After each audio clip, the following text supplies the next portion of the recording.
بسم اللہ الرحمن الرحیم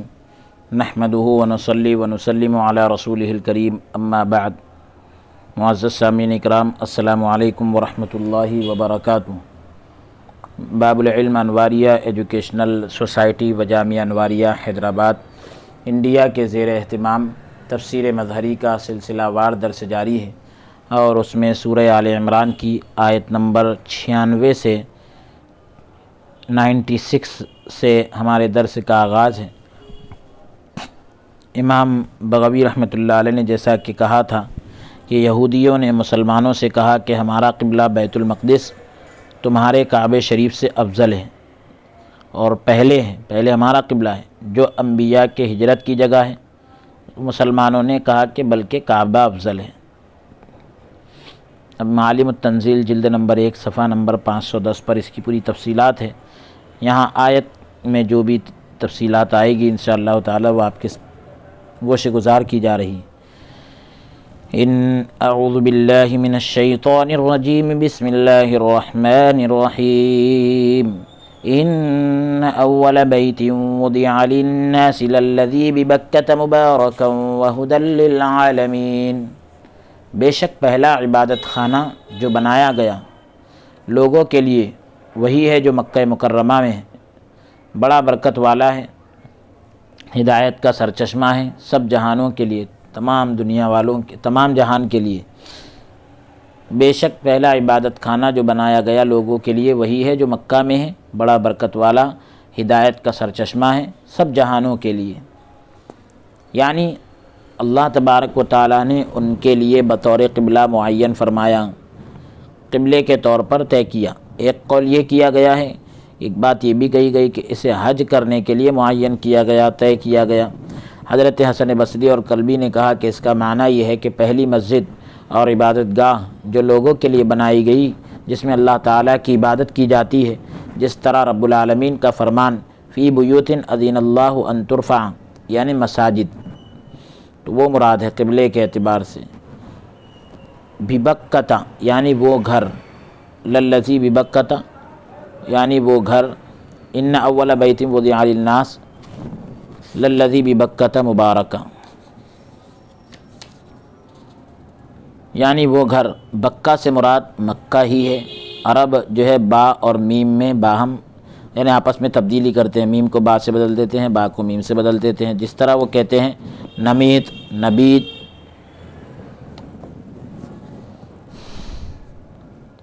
لازم، لازب، راتب، راتم، نمیت، نبیت، دونوں بھی بول دیتے ہیں، لازم بھی بولتے، لازب بھی بولتے، راتب بھی بولتے، راتم بھی بولتے اسی کو۔ ایک قول یہ کیا گیا ہے کہ جب یہ لفظ جو ہے با کے ساتھ ہو تو بیت اللہ شریف کی جگہ مراد ہوگی، یا ساتھ ہی جو ہے طواف کی جگہ مراد ہوگی، اور مکہ جب میم کے ساتھ ہو، للذی یعنی مکہ جب میم کے ساتھ ہو تو پھر سارا شہر مراد ہوگا۔ اس کو بکہ اس لیے کہتے ہیں کیونکہ اس میں لوگ اس میں بھیڑ کرتے ہیں۔ حضرت عبداللہ ابن زبیر رضی اللہ عنہ نے کہا کہ اسے بکہ کا نام اس لیے دیا گیا کیونکہ یہ جابروں کی گردن کو توڑ کر رکھ دیتا ہے، کہ کسی جابر نے اس کے لیے برا ارادہ نہیں کیا، کسی ظالم نے اس کے لیے برا ارادہ نہیں کیا، مگر اللہ تبارک و تعالیٰ نے اس کو نیست نابود کر دیا، یعنی جس نے بھی ارادہ کیا اللہ نے اس کو ہلاک کر دیا۔ اس طرح اصحاب فیل کے ساتھ جس طرح اصحاب فیل کے ساتھ ہوا، ہاتھی والوں کے ساتھ، ابرہہ کے ساتھ ہوا۔ مکہ کو مکہ اس لیے کہتے ہیں کیونکہ یہاں پانی کی قلت ہے، پانی کی کمی ہے۔ علماء نے اولیت کے معنی میں بھی اختلاف کیا ہے۔ حضرت ابن عمر اور مجاہد اور قتادہ اور سدی نے کہا کہ زمین اور آسمان کی تخلیق کے موقع پر یہ وہ پہلا گھر ہے جو پانی پر ظاہر ہوا۔ اللہ تعالیٰ نے زمین کی تخلیق کرنے سے، پیدا کرنے سے 2000 سال پہلے تخلیق فرمایا، یعنی 2000 سال پہلے اس کو پیدا کیا۔ پانی کی سطح پر، پانی کے اوپری حصے پر سفید جھاگ تھی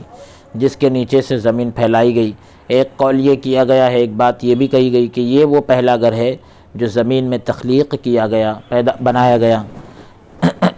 حضرت علی بن حسن رضی اللہ عنہ سے روایت ہے کہ اللہ تعالیٰ نے عرش کے نیچے گھر بنایا جسے بیت معمور کہتے ہیں، اللہ تعالیٰ نے فرشتوں کو حکم دیا کہ اس کا طواف کرو۔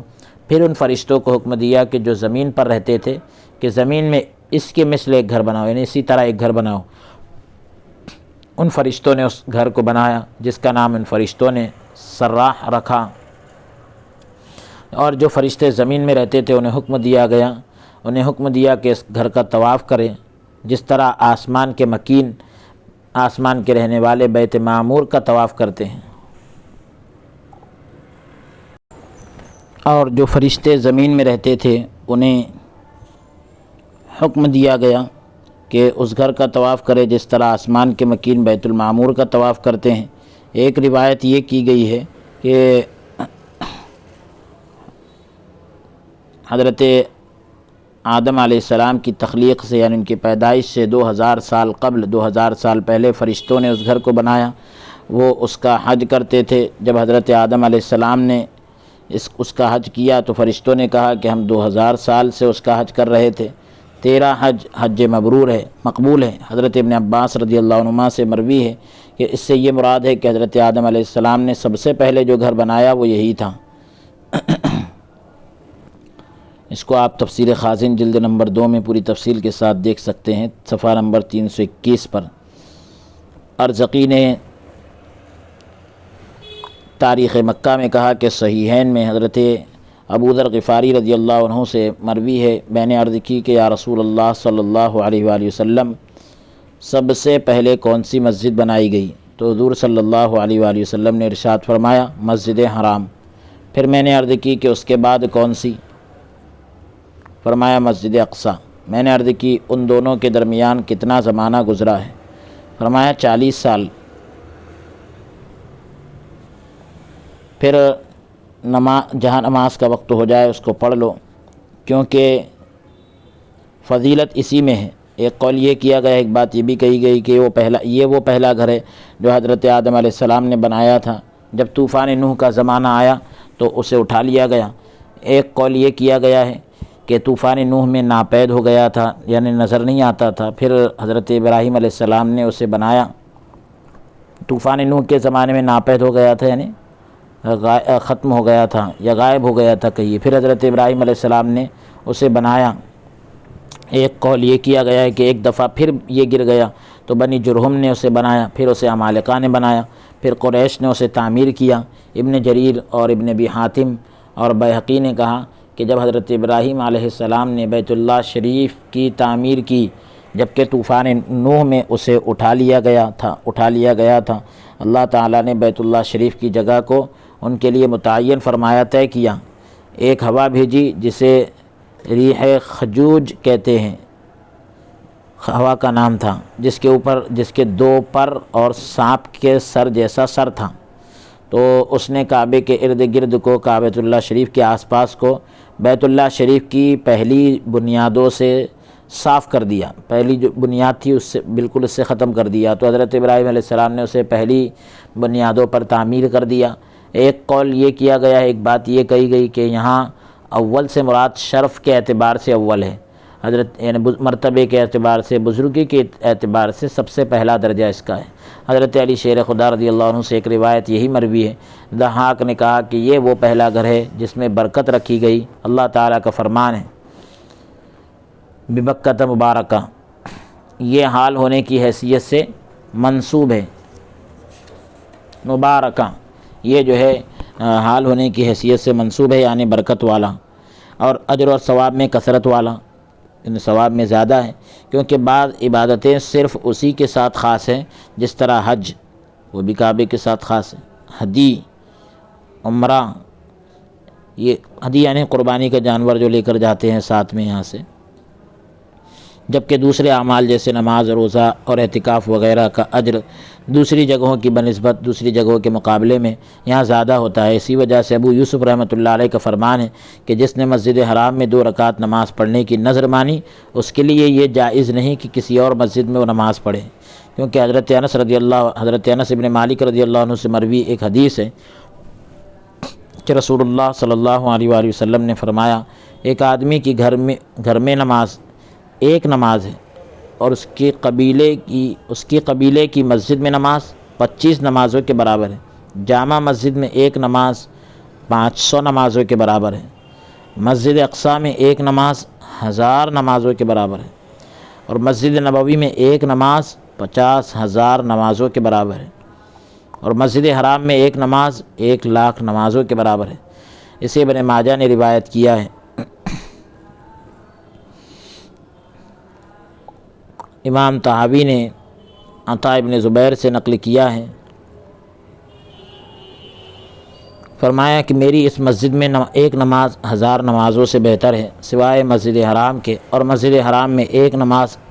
مسجد نبوی میں 1000 نمازوں سے بہتر ہے۔ حضرت عبداللہ ابن زبیر رضی اللہ تعالیٰ عنہ سے مروی ہے کہ وہ حضرت عمر ابن خطاب رضی اللہ عنہ سے اس کے مثل یعنی اسی کے مانند روایت کرتے ہیں، اسے مرفوع ذکر نہیں کرتے۔ حضرت جابر ابن عبداللہ سے اس کے مثل مرفوع روایت یعنی اسی کے مانند مرفوع روایت نقل کی گئی ہے۔ ابن جوزی نے حضرت جابر سے مرفوع روایت ان الفاظ کے ساتھ نقل کی ہے: مسجد حرام میں ایک نماز 1,00,000 دوسری نمازوں سے بہتر ہے، لیکن امام ابو حنیفہ اور امام محمد رحمۃ اللہ علیہ فرماتے ہیں کہ یہ فضیلت نوافل کو شامل نہیں، کیونکہ حضرت زید بن ثابت رضی اللہ عنہ کی حدیث ہے کہ بہترین نماز بندے کی وہ ہے جو وہ اپنے گھر میں پڑھے سوائے فرض نماز کے،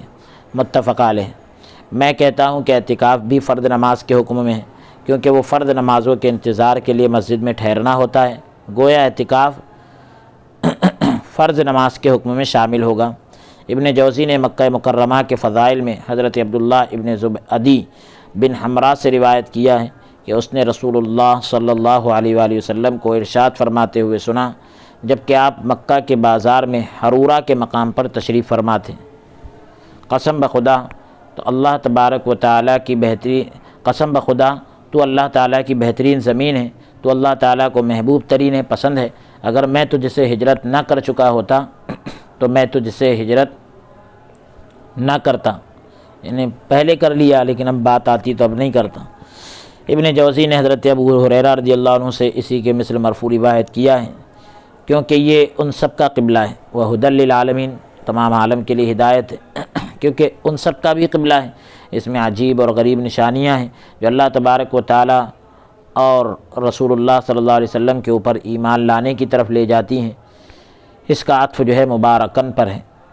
مبارکم وَہُدًى لِّلْعَالَمِينَ۔ اگلی آیت کا نمبر ہے 97۔ فیہ آیات بینات مقام ابراہیم ومن دخلہ کان آمنا وللہ علی الناس حج البیت من استطاع الیہ سبیلا ومن کفر فإن اللہ غنی عن العالمین۔ اس میں روشن نشانیاں ہیں، مقام ابراہیم ہے، یعنی ان روشن نشانیوں میں سے ایک مقام ابراہیم ہے۔ ومن دخلہ کان آمنا، اور جو بھی داخل ہوا اس میں ہو جاتا ہے ہر خطرے سے محفوظ، ہر خطرے سے محفوظ ہو جاتا ہے۔ اور اللہ کے لیے لوگوں پر فرض ہے حج اس گھر کا جو طاقت رکھتا ہو وہاں تک پہنچنے کی، اور جو شخص اس کے باوجود انکار کرے تو بے شک اللہ تعالیٰ بے نیاز ہے، سارے جہاں سے، تمام دنیا سے بے نیاز ہے، تمام عالم سے بے نیاز ہے۔ تو ان نشانیوں میں سے ایک یہ بھی ہے، جسے بتلایا گیا کہ اس میں نشانیاں ہیں، تو ان میں سے ایک یہ بھی ہے کہ پرندہ اڑتا ہے لیکن بیت اللہ شریف کے اوپر سے نہیں گزرتا۔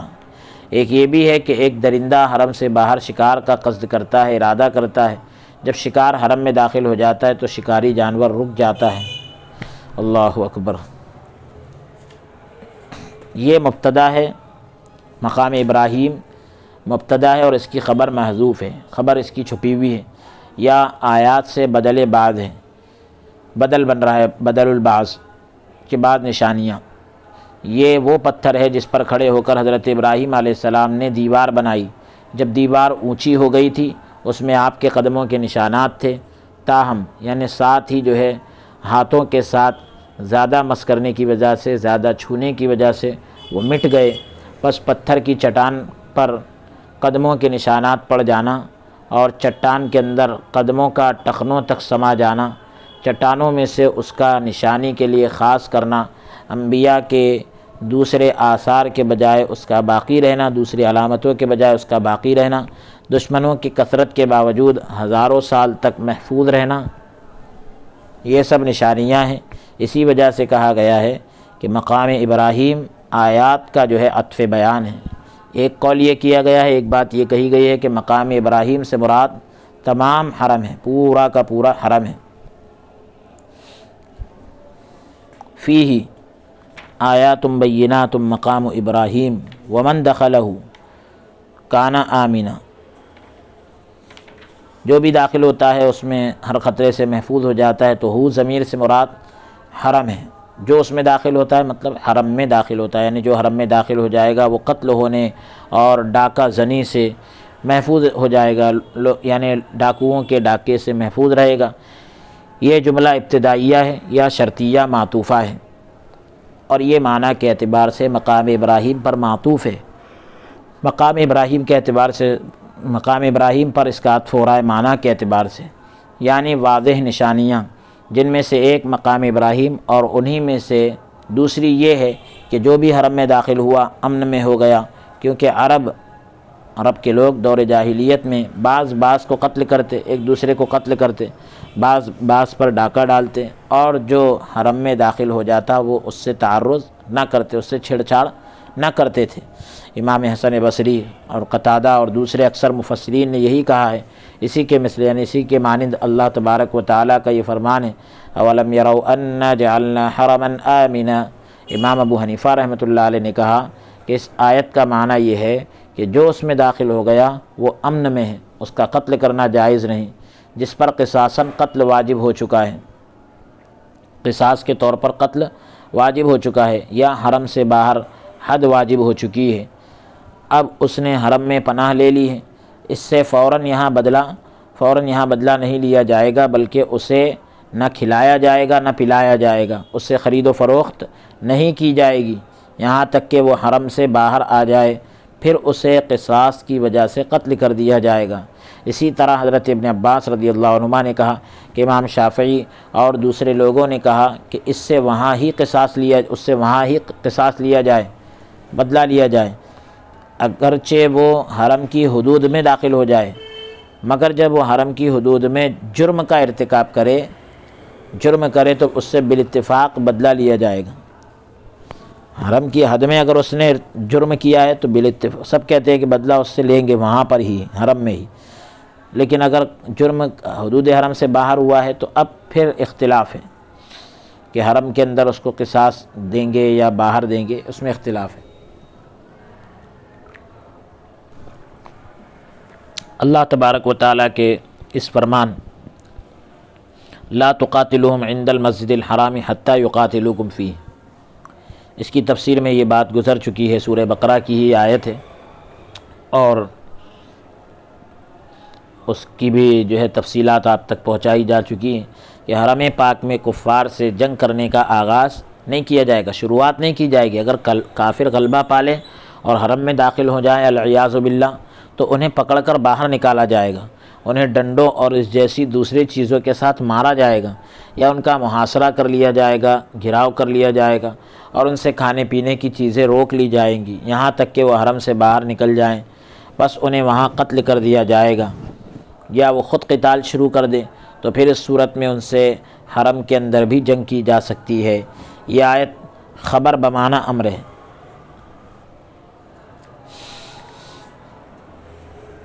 یعنی خبر ہے لیکن امر کے معنی میں، یعنی جو بھی اس میں داخل ہو جائے اسے امان دے دو، امن دے دو، جیسے لا رفث ولا فسوق کا معنی ہے، یا لا ترفثوا ولا تفسقوا، لا رفث ولا فسوق کی خبر ہے لیکن معنی جو ہے اس میں امر کے ہے کہ کوئی فسق و فجور کا کوئی کام وہاں نہ کرو، اور بعض علماء فرماتے ہیں کہ اس کا معنی یہ ہے کہ جو اس کی عظمت کی خاطر، اس کی عظمت کے لیے اور اللہ تعالیٰ کا قرب حاصل کرنے کے لیے اس میں داخل ہوگا تو ایسا شخص قیامت کے روز، قیامت کے دن اللہ تعالیٰ کے عذاب سے امن میں ہوگا۔ ابو داؤد الطیالسی نے اپنی مسند میں، بیہقی نے شعب الایمان میں،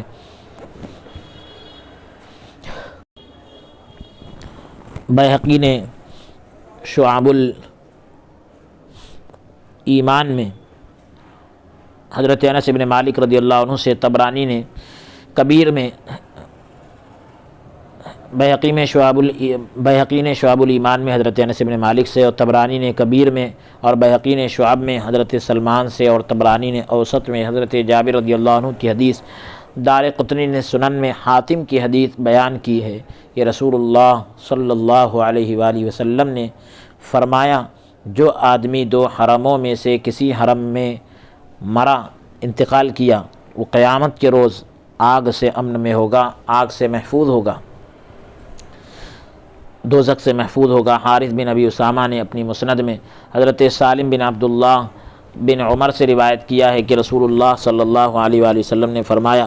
مجھے قیامت کے روز ابو بکر و عمر کے درمیان اٹھایا جائے گا، پھر میں بقیع غرقد کی طرف جاؤں گا، وہ میرے ساتھ اٹھائے جائیں گے، پھر میں اہل مکہ کی طرف نظر کروں گا، یہاں تک کہ وہ بھی میرے پاس آ جائیں گے، پس میں اہل حرمین کے درمیان اٹھایا جاؤں گا۔ ابو نعیم نے دلائل نبوت میں سالم سے، وہ اپنے والد سے موصولاً نقل کرتے ہیں، خطیب نے مالک سے، وہ حضرت نافع سے، وہ حضرت عبداللہ بن عمر رضی اللہ عنہما سے نقل کرتے ہیں کہ رسول اللہ صلی اللہ علیہ وآلہ وسلم نے ارشاد فرمایا، مجھے قیامت کے روز ابو بکر و عمر کے درمیان اٹھایا جائے گا، یہاں تک کہ میں دونوں حرموں کے درمیان کھڑا ہو جاؤں گا، بس اہل مدینہ اور اہل مکہ میرے پاس جمع ہو جائیں گے۔ وللہ، یہاں لام سے پہلے استقرہ یا افترضہ ہے، یعنی فرض ہے، تو فعل محذوف ہے یہاں الناس سے مراد، الناس، تو الناس سے مراد آزاد، عقلاء اور بلغاء ہیں، یعنی عاقل اور بالغ ہیں۔ حج جو ہے مجنون اور بچوں پر واجب نہیں ہوتا، پاگلوں اور بچوں پر واجب نہیں ہوتا، کیونکہ وہ خطاب کے اہل نہیں ہوتے، وہ تو یہ اس حکم کے یعنی لائق نہیں ہیں، اہل نہیں ہیں، اور نہ ہی غلاموں پر بالاتفاق حج فرض ہے۔ اور اگر ایک کافر عقلمند، نابالغ یا غلام حج کریں، پھر کافر مسلمان ہو جائے اور بچہ بالغ ہو جائے اور غلام آزاد کر دیا جائے، تو ان پر اسلام کا حج واجب ہوگا، یعنی اسلام لانے سے پہلے انہوں نے اگر حج کیا ہے، یا بچے نے بالغ ہونے سے پہلے حج کیا ہے، تو بالغ ہونے کے بعد اس پر حج واجب ہو، اسلام کا جو حج ہے وہ واجب ہوگا اگر وہ صاحب استطاعت ہے۔ غلامی کی حالت میں حج کیا پھر آزاد ہو گیا، تو وہ جو حج تھا وہ الگ تھا، لیکن آزاد ہونے کے بعد جو حج کی فرضیت ہے وہ الگ ہے، کیونکہ غلامی کی حالت میں، بچہ ہونے کی حالت میں اس پر حج فرض ہی نہیں تھا۔ اس اجماع کی دلیل حضرت عبداللہ ابن عباس رضی اللہ عنہما کا فرمان ہے کہ جس بچے نے حج کیا پھر وہ بالغ ہو گیا، اس پر لازم ہے کہ وہ دوسرا حج کرے، اور جس اعرابی نے حج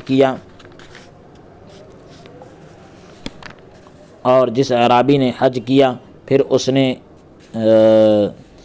ہجرت کی تو اس پر دوسرا حج واجب ہے، اور جس غلام نے حج کیا پھر اسے آزاد کر دیا گیا تو اس پر بھی دوسرا حج واجب ہوگا۔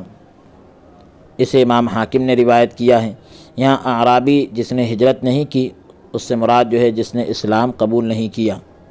یہ مراد ہے، کیونکہ عرب کے مشرک بھی حج تو کرتے تھے۔ امام حاکم نے کہا کہ یہ روایت شیخین کی شرطوں پر صحیح ہے، اسی کے مثل یعنی اسی کے مانند ابن ابی شیبہ نے بھی روایت کیا ہے۔ ابو داؤد نے محمد بن کعب قرظی سے مرسل روایت نقل کی ہے۔ اس باب میں حضرت جابر رضی اللہ عنہ سے حدیث مروی ہے، نقل ہے، اس کی سند ضعیف ہے۔ ان روایات کو امت نے قبولیت کے شرف سے نوازا ہے، اور اس کے معنی پر اجماع ہے، اتفاق ہے، اس وجہ سے اس کے ساتھ کتاب کی تخصیص جائز ہے، خاص کرنا جائز ہے۔ ابو جعفر اور حمزہ اور کسائی اور حفص نے ہا کے کسرہ کے ساتھ زیر کے ساتھ پڑھا ہے، باقی قرآن باقی قاری حضرات نے فتحہ یعنی زبر کے ساتھ پڑھا ہے۔ کسرہ جو ہے نجد کی لغت ہے، وہاں کی زبان ہے نجد کی، اور فتحہ یعنی زبر اہل حجاز کی لغت ہے، زیر نجد والوں کی زبان ہے اور زبر اہل حجاز کی زبان ہے۔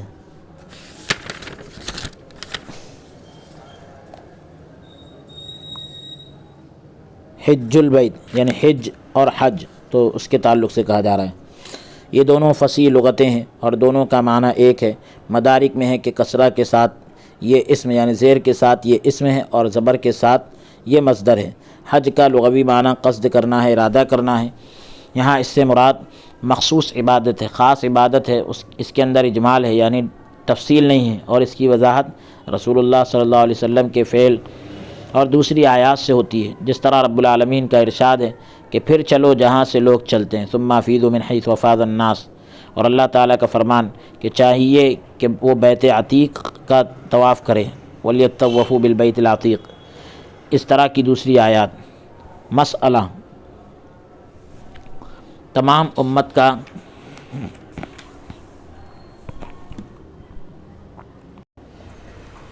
امت کا اس بات پر اجماع ہے، اتفاق ہے کہ حج اسلام کے ارکان میں سے ایک رکن ہے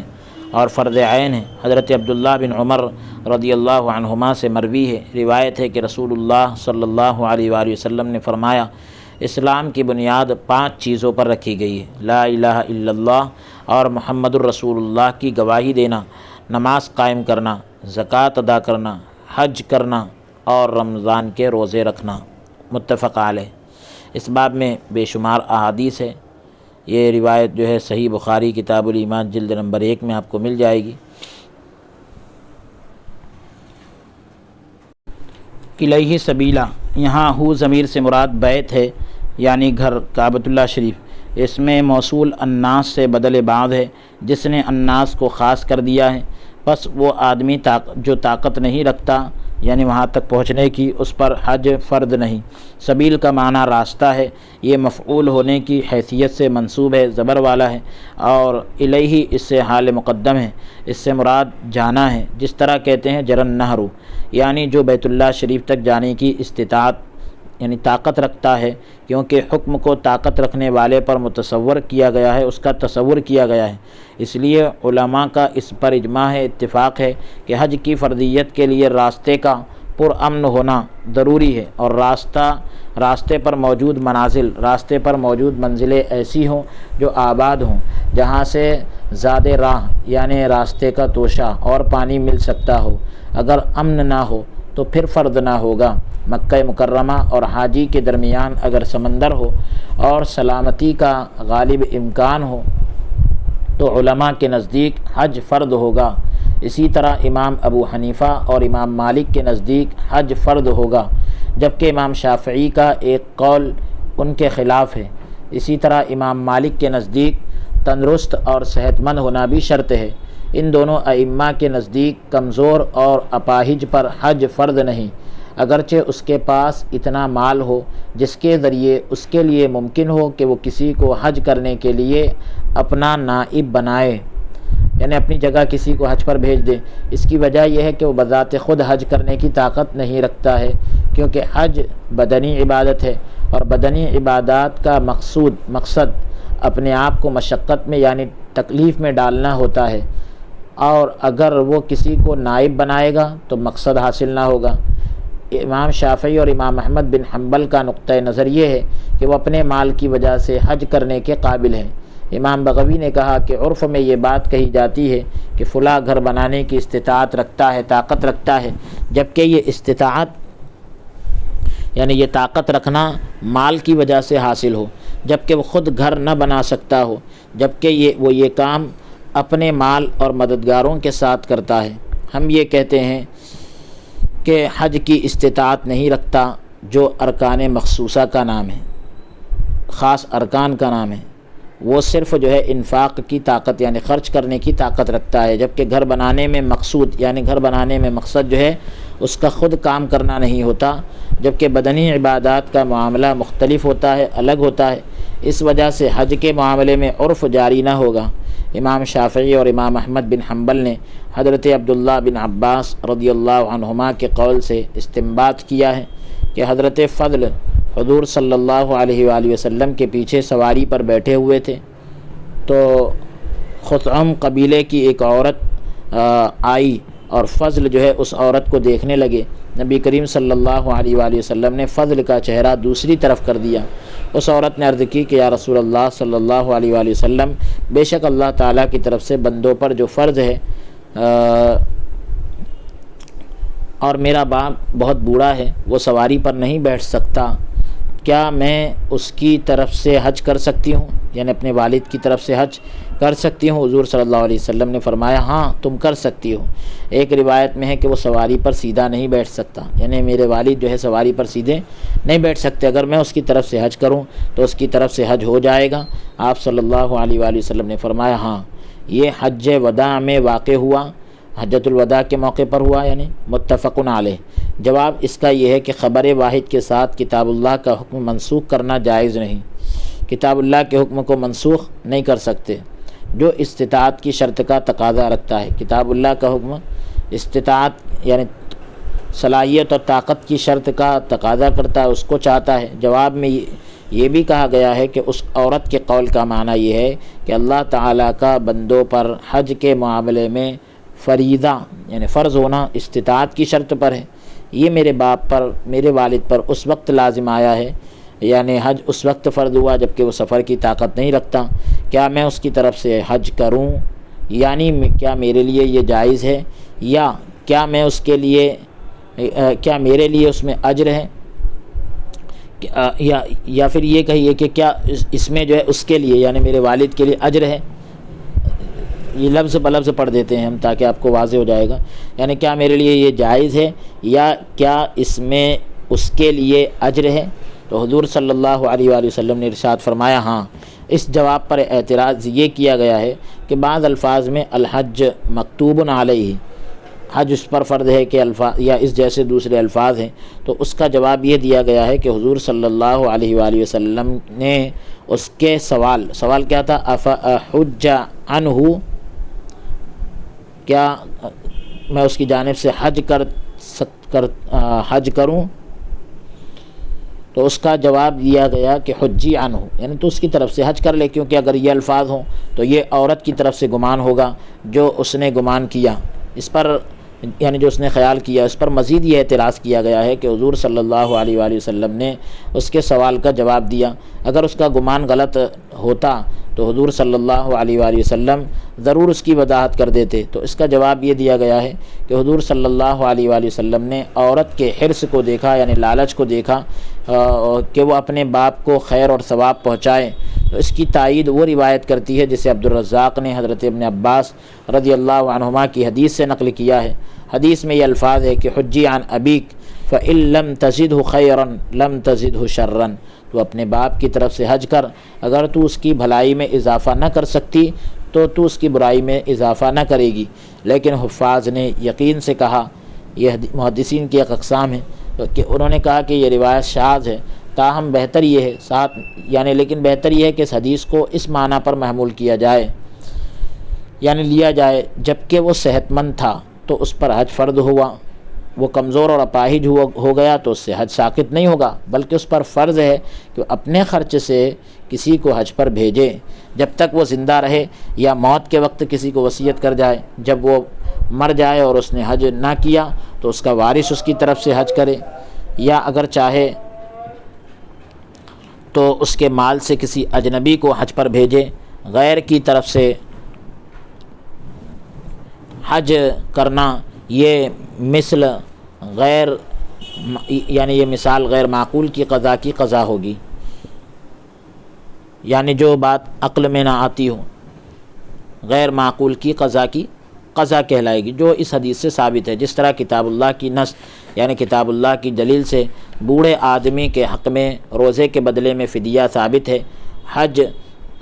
صلح حدیبیہ کے سال میں سن 6 ہجری کو فرض ہوا۔ ارشاد باری تعالیٰ ہے وَأَتِمُّوا الْحَجَّ وَالْعُمْرَةَ لِلَّهِ، اللہ تعالیٰ کی رضا کی خاطر، اللہ کو راضی کرنے کے لیے حج اور عمرے کو مکمل کرو۔ حدیث میں حجۃ الوداع کا قصہ ہے، شاید اس کا والد حج کی فرضیت کے بعد یعنی حج فرض ہونے کے بعد ضعیف ہو گیا ہو، اللہ تعالیٰ بہتر جاننے والا ہے۔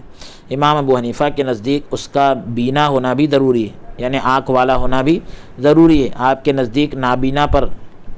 یعنی اندھے پر حج فرض نہیں ہوتا، اگرچہ وہ کئی رہنما رکھتا ہو، کیونکہ وہ بذات خود سفر کرنے کی طاقت نہیں رکھتا۔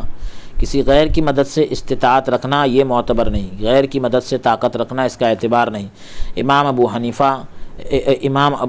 امام ابو حنیفہ کا تذکرہ اوپر ہوا، یہاں امام ابو یوسف اور امام محمد اور جمہور علماء کا نقطہ نظر یہ ہے کہ جب وہ قائد رکھتا ہو، رہنما رکھتا ہو، تو اس پر حج واجب ہے۔ نابینا پر جمعہ کی فرضیت میں بھی، جمعہ فرض ہونے میں بھی یہی اختلاف ہے۔ استطاعت کی شرط کی وجہ سے، طاقت ہونے کی شرط کی وجہ سے عورت پر حج اس وقت فرض ہوگا جب اس کا خاوند اس کے ساتھ حج پر جائے،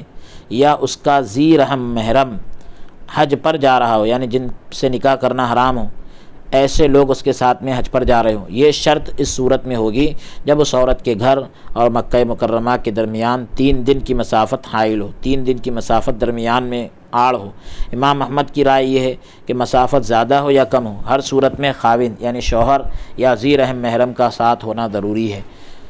وہ ارشاد فرماتے ہیں کہ اگر اس عورت کا ایسا رشتہ دار مرد نہ ہو، یا رشتہ دار تو ہو لیکن اس کے ساتھ سفر نہ کر رہا ہو، یا سفر پر تو تیار ہو لیکن بغیر خرچ لیے جانے پر آمادہ نہ ہو، یعنی خرچ لیے بغیر میں نہیں جاؤں گا ایسا کہہ رہا ہوں، اور یہ عورت اس کو خرچ دینے کی صلاحیت نہیں رکھتی، تو اس عورت پر حج فرض نہ ہوگا، کیونکہ اس عورت کو خاوند یا رشتہ دار کے بغیر، شوہر یا رشتہ دار کے بغیر، یعنی رشتہ دار سے مراد ذی رحم محرم کے بغیر سفر کرنے سے روک دیا گیا ہے۔ جسے شرعاً روک دیا گیا ہو اسے عادتاً بھی روک دیا جاتا ہے۔ بس اس عورت کی حالت یہ ہو گئی کہ وہ سفر کی طاقت نہیں رکھتی۔ امام ابو حنیفہ رحمۃ اللہ علیہ کے نزدیک 3 دن کی مسافت کی شرط کی وجہ یہ ہے کہ حضرت عبداللہ بن عمر رضی اللہ تعالیٰ عنہ حضور صلی اللہ علیہ وآلہ وسلم سے روایت کرتے ہیں کہ کوئی عورت 3 دن کا سفر نہ کرے مگر اس صورت میں کہ اس کے ساتھ ذو رحم محرم ہو، متفق علیہ۔ اور امام مسلم کی روایت یہ ہے کہ وہ عورت جو اللہ تعالیٰ اور یوم آخرت پر ایمان رکھتی ہے، اس کے لیے حلال نہیں کہ وہ 3 دن کی مسافت تک سفر کرے، دوری تک کے سفر کرے، مگر اس صورت میں کہ اس کے ساتھ ذو رحم محرم ہو۔ ایک اور روایت میں فوق 3 کے الفاظ ہیں، 3 دن سے زائد کے الفاظ ہیں۔ اس باب میں 3 ایام کی قید ہے۔ یہ ابو ہریرہ رضی اللہ عنہ کی حدیث ہے جسے امام مسلم اور طحاوی نے روایت کیا ہے۔ امام طحاوی کی روایت میں فوق 3 لیال کے الفاظ ہیں۔ عمر بن شعیب وہ اپنے والد سے، وہ دادا سے اسے 3 ایام کے الفاظ کے ساتھ روایت کرتے ہیں۔ امام طحاوی نے روایت کیا ہے کہ حضرت ابو سعید خدری رضی اللہ عنہ کی روایت کو امام مسلم اور طحاوی نے 3 ایام فصاعدا 3 دن سے زائد کے الفاظ کے ساتھ روایت کیا ہے۔ امام مسلم کی ایک اور روایت میں فوق 3 اور 3 سے زیادہ، اور دوسری میں اکثر من 3 کے الفاظ ہیں۔ امام احمد فرماتے ہیں کہ اسے لفظ 3 یا اکثر من 3 کے ساتھ مقید کرنا یہ اتفاقی امر ہے، اتفاقی معاملہ ہے، قید کرنا یہ اتفاقی معاملہ ہے، جبکہ امام ابو حنیفہ کے نزدیک مفہوم غیر معتبر ہوتا ہے، یعنی جو بات سمجھی جا رہی ہے اس کا اعتبار نہیں کریں گے، تو وہ کس طرح اس سے کم مسافت پر عورت کے لیے مرد کے بغیر سفر کو مباح قرار دیتے ہیں، یعنی جائز قرار دیتے ہیں، اس سے کم سفر پر کس طرح جائز قرار دیتے ہیں۔ اگر یہ قید احترازی ہو تو 3 والی روایت فوق 3 والی روایت کے متعارض ہوگی، ٹکرائے گی۔ یہ بھئی ایک میں 3 اور ایک میں 3 سے زائد، تو پھر دونوں ٹکرا رہے۔ امام احمد نے 3 دن سے کم میں جو ممانعت کی ہے اور جو منع کرنے کی بات کی ہے، اس کی دلیل وہ روایت ہے جو حضرت ابو ہریرہ رضی اللہ عنہ سے صحیحین میں موجود ہے، جس میں مسیرت یوم و لیلہ کے الفاظ ہیں، اور امام مسلم کی روایت میں مسیرت یوم کے الفاظ ہیں، اور انہی کی ایک روایت میں مسیرت لیلۃ کے الفاظ ہیں۔ اور حضرت ابو سعید خدری رضی اللہ عنہ سے مروی روایت جو امام مسلم اور دوسرے محدثین کے نزدیک ہے، اس میں مسیرت یومین کے الفاظ ہیں۔ امام طحاوی کے نزدیک مسیرت لیلتین کے الفاظ ہیں۔ حضرت ابو ہریرہ رضی اللہ عنہ سے مروی حدیث جو امام مسلم اور طحاوی کے نزدیک ہیں، اس کے الفاظ یوں ہیں، اس طرح ہے کہ کوئی عورت ایک برید سفر نہ کرے گی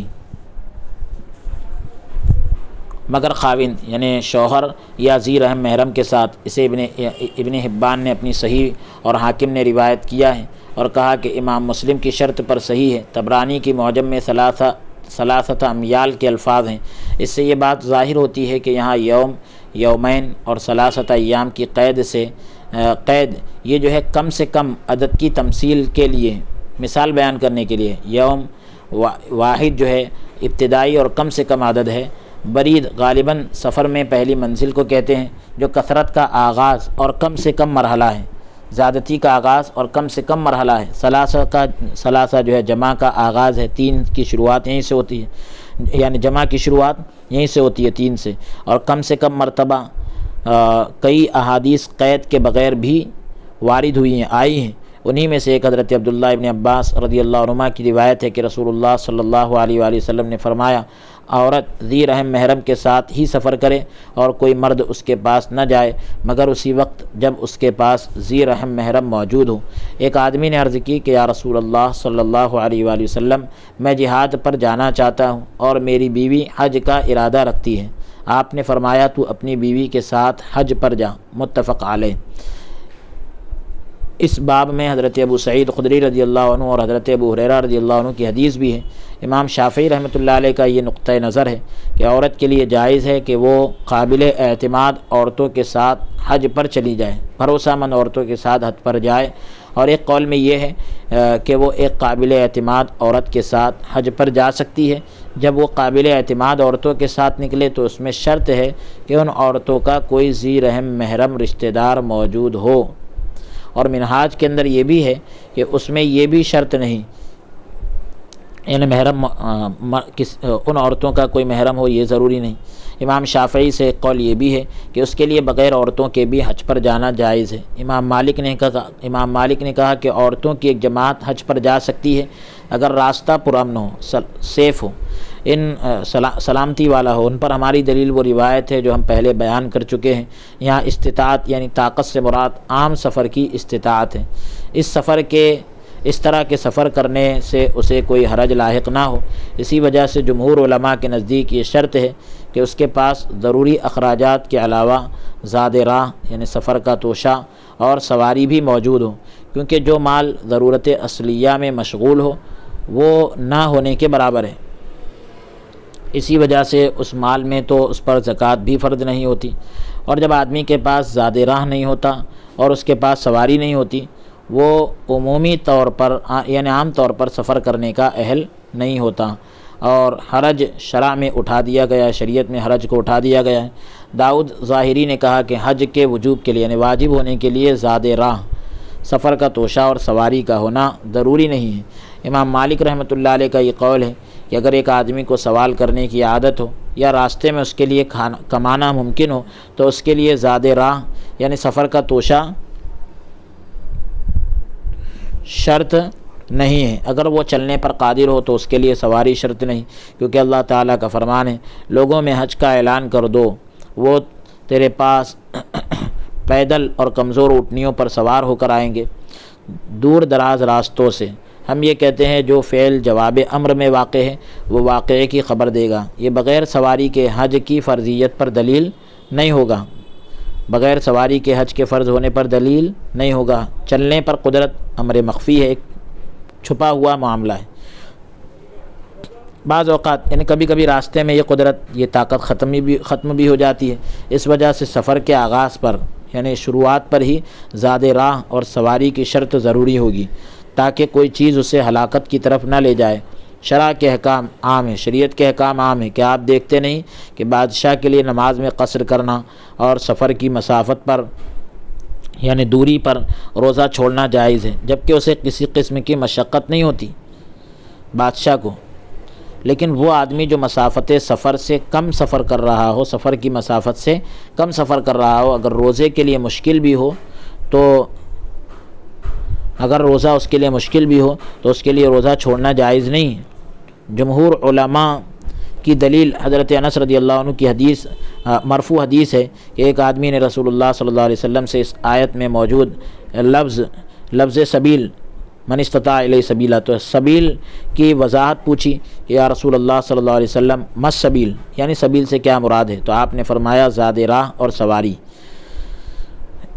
توشہ سفر کا کھانا اور سواری۔ اسے دارقطنی اور بیہقی اور حاکم نے روایت کیا ہے۔ حاکم نے کہا کہ صحیحین کی شرط پر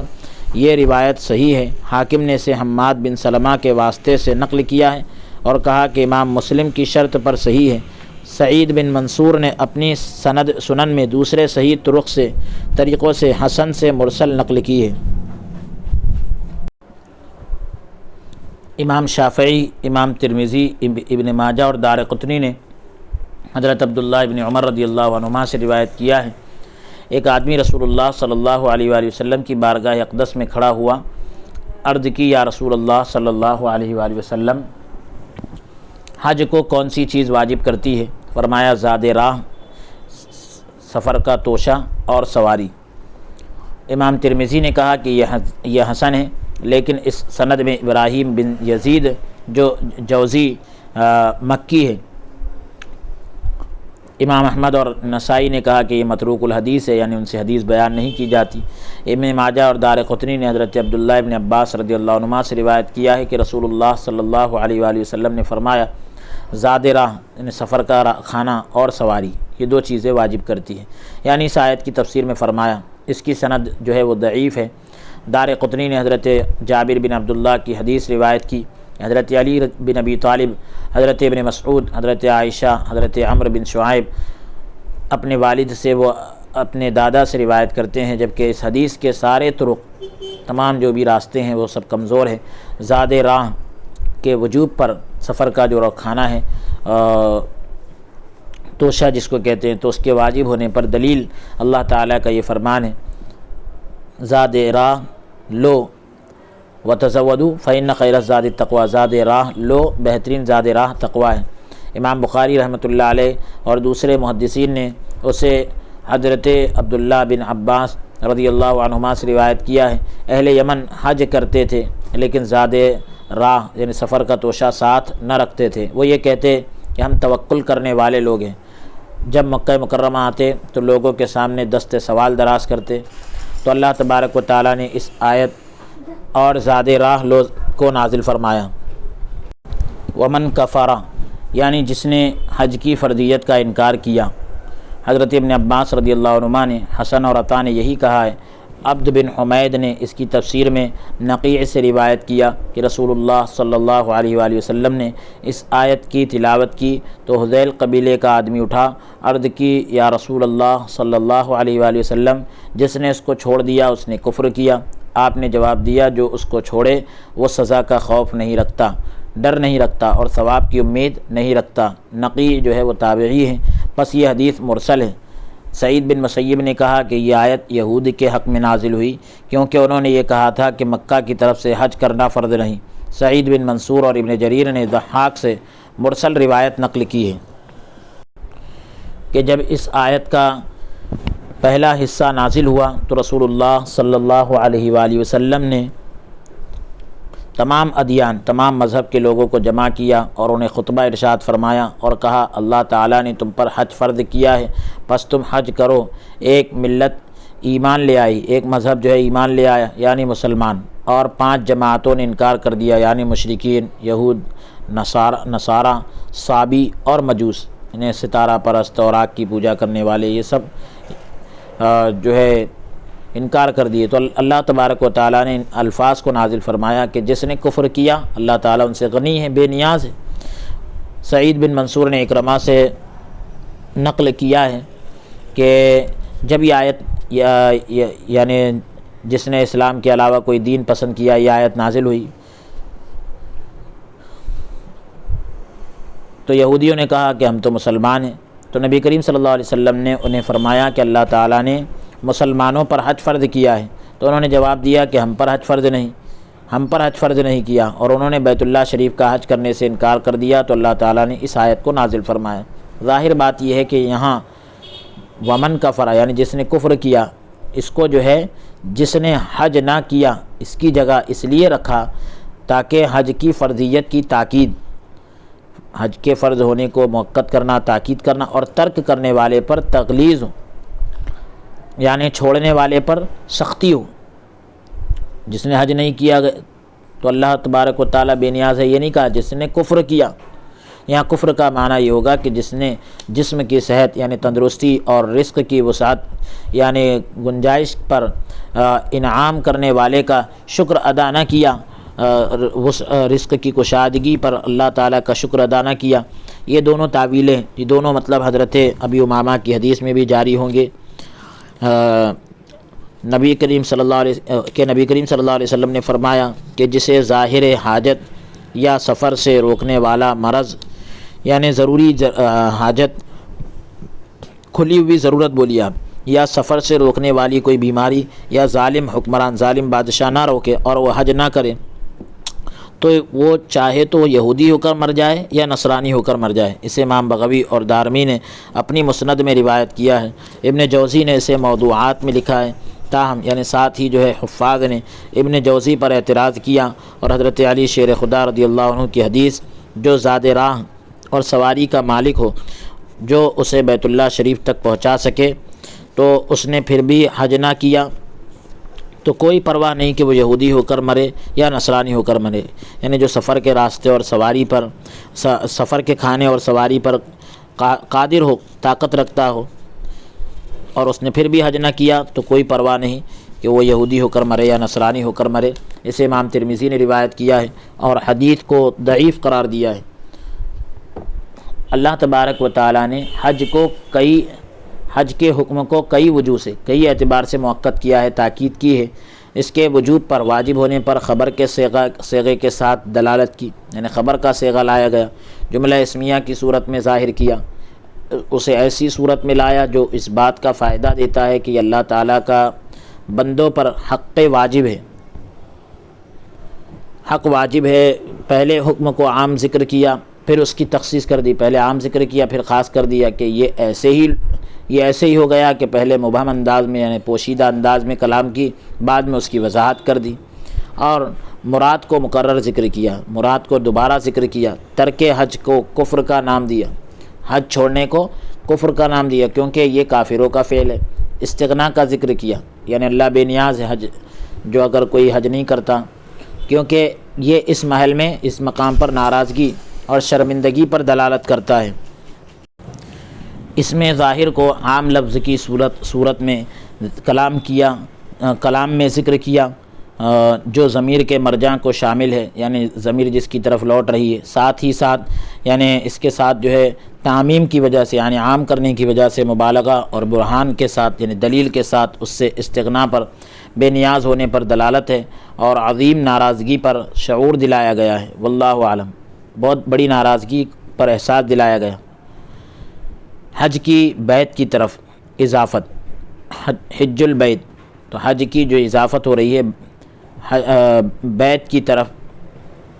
اس بات کا تقاضا کرتی ہے کہ حج کے وجوب کا، واجب ہونے کا سبب وہ بیت اللہ شریف ہے۔ بیت اللہ کیونکہ متکرر نہیں ہوتا،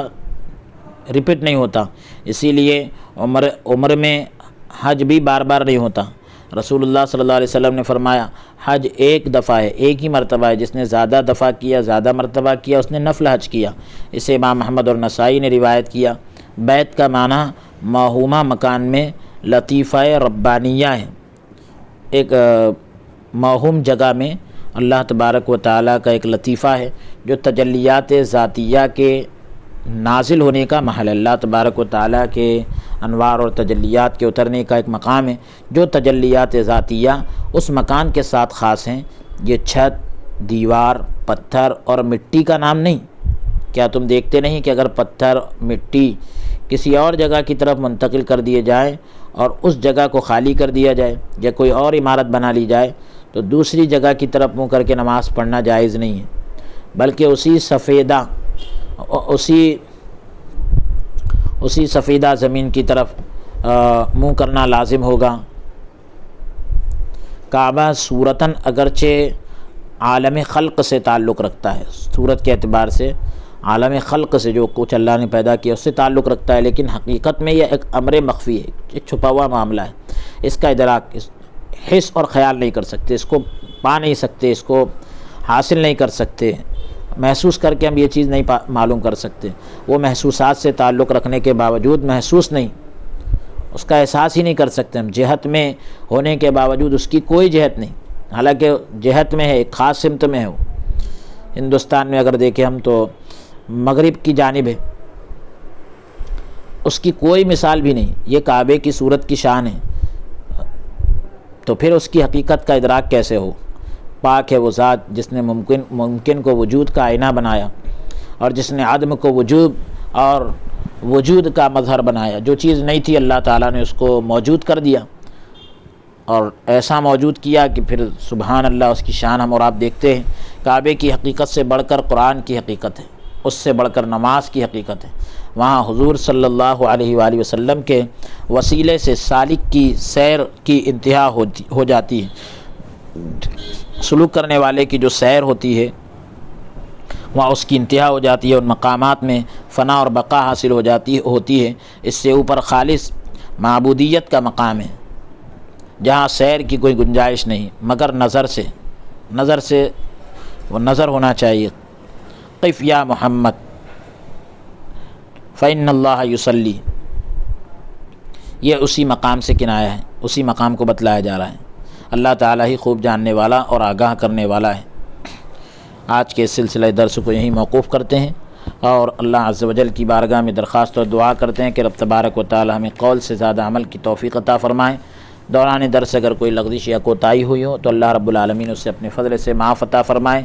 سورہ آل عمران کی آیت نمبر 97 تک ہم نے تلاوت کیا ہے، 97 تک۔ اگلی نشست میں انشاءاللہ تعالی سورہ آل عمران آیت نمبر 98 سے ہم تلاوت کریں گے۔ وصلی اللہ تعالی وسلم علی خیر خلقی سیدنا و نبینا محمد وعلی آلہ واصحابہ اجمعین برحمتک یا ارحم الراحمین والحمد للہ رب العالمین۔